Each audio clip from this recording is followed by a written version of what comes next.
네, 여러분 안녕하세요. 리뷰 손입니다.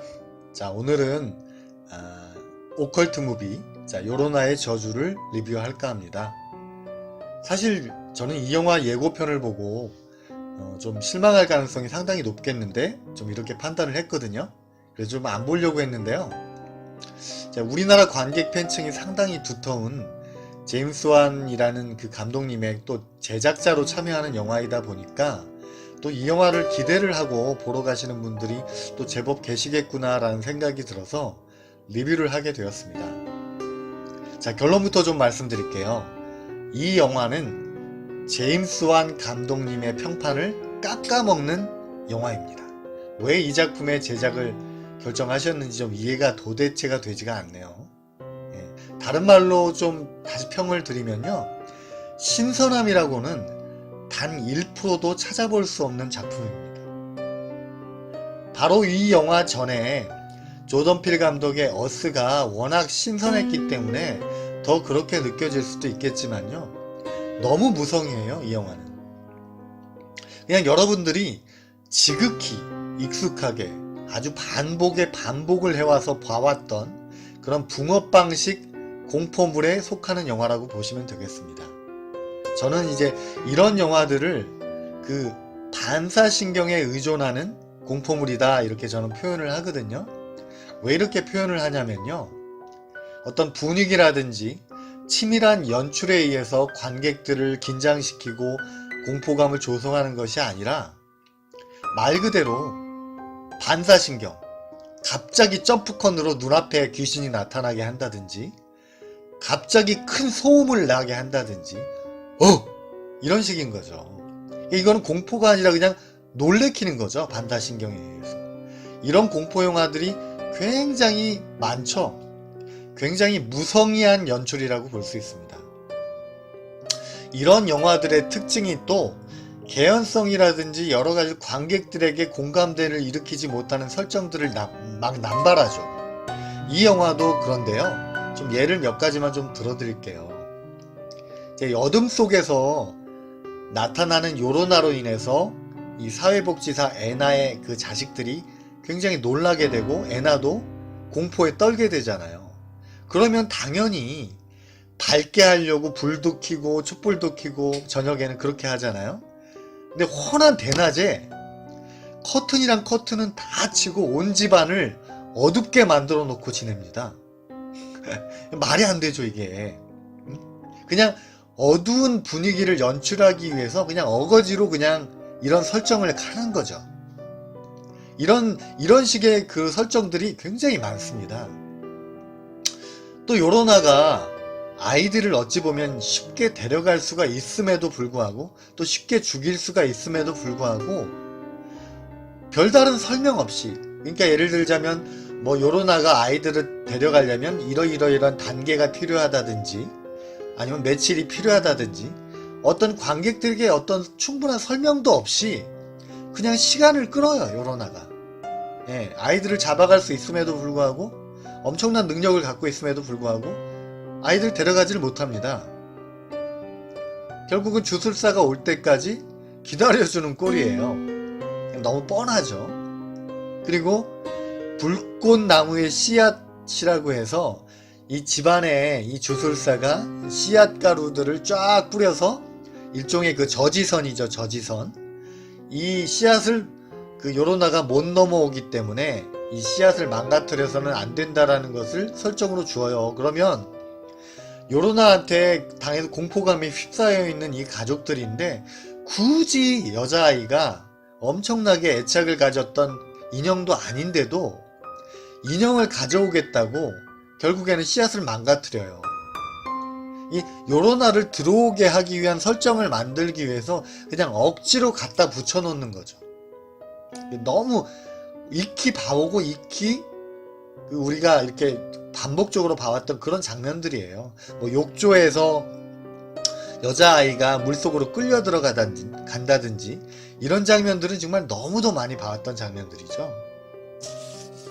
그리고 이 요로나의 설정을 보면요, 남편이 외도하는 걸 알게 돼서 남편이 가장 사랑하는 아이들을 질식사시키고 그리고 정신이 돌아오고 나서 아이들을 죽였다는 죄책감에 요로나가 자살을 하거든요. 그래서 아이들을 대신할 다른 아이들을 데려온다. 그래서 아이들을 이제 데려가는 설정이에요. 그럼 여러분들 이 설정을 딱 듣는 순간 여러분들 뭐 생각나는 영화 없으신가요? 마마라는 영화가 생각나실 거예요. 영화를 좀 많이 보신 분들은. 이 마마라는 영화 굉장히 완성도 있고 굉장히 신선한 영화였죠. 제가 이 영화를 만든 요로나의 저주를 만든 감독님에게 얘기를 드린다면 이 마마를 좀 공부하고 오셔서 공포 영화를 다시 공부하시길 바란다는 얘기를 좀 드리고 싶네요. 네. 이 요로나의 저주도 악령과 어찌 보면 모성애라는 것이 공존하잖아요. 이 마마 영화도 마찬가지입니다. 마마도 보면은 악령이 나오고 굉장히 무섭지만 그 안에 모성애가 들어가 있죠. 그래서 이 마마란 영화가 참 신선한 것이 단순히 엄청 무섭기만 한 것이 아니라 슬프기도 해요. 이 모성애라는 부분, 모든 관객들이 공감할 수 있는 모성애라는 부분을 건드리고 있기 때문에 악령이 무서운 존재면서도 왠지 측은하게 느껴지기도 하고 슬프기도 하고 그렇습니다.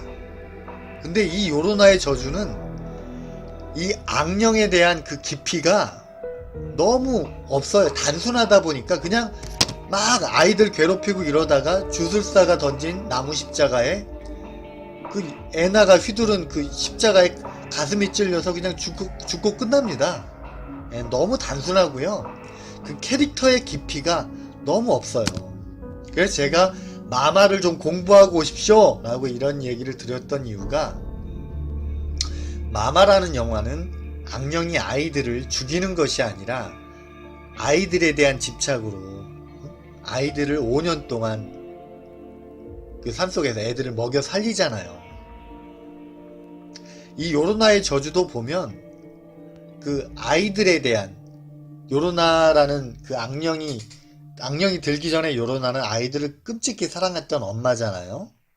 모성애가 또 나와요. 이 영화에도 보면 그 요로나의 목걸이를 아이가 선물한 목걸이를 요로나 악령에게 보여주자 선한 요로나가 다시 이제 보여지거든요. 근데 이것도 좀 설득력이 약해요. 갑자기 악령이 계속 요로나의 목걸이를 하고 있었는데 갑자기 또 목걸이를 들이대니까 선한 요로나가 나오고요.